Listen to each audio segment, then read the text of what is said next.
Determine if the following functions are inverses. There are two ways that we can do this. It's true that if f of g of x equals g of f of x, they're also inverses.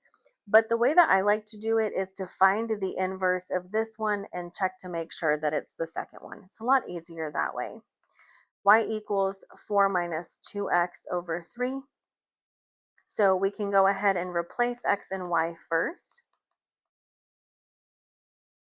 Now we can multiply both sides by 3, and we're trying to go back and solve for y.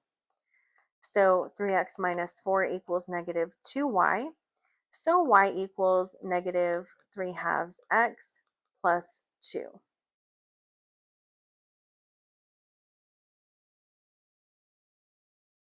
Since we did not get the same inverse, this one should match this one, and it does not. This would be 3 halves x minus 2.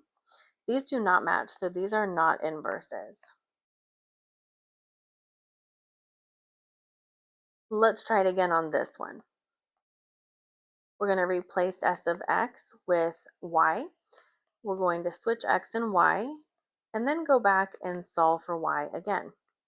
So we're going to square both sides, subtract 3,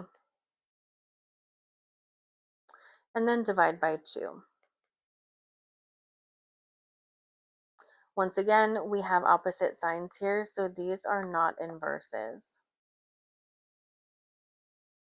Find the inverse of the following functions.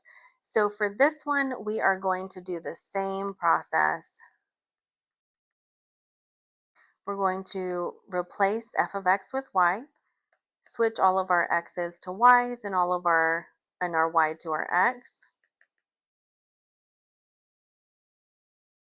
Cross multiply.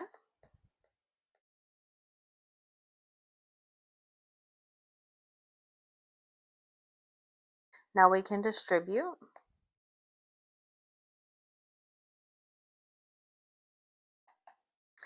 We're going to get our y's together and our other terms on the other side.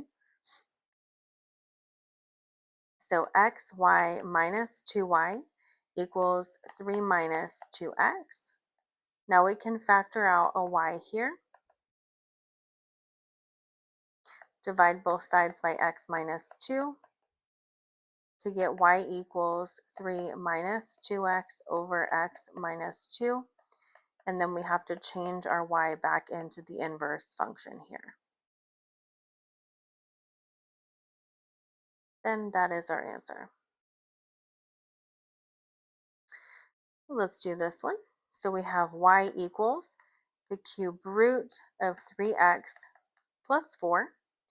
X equals the cube root of 3y plus 4. We're going to cube both sides. So we have x cubed equals 3y plus 4. We're going to subtract 4 from both sides and then divide by 3.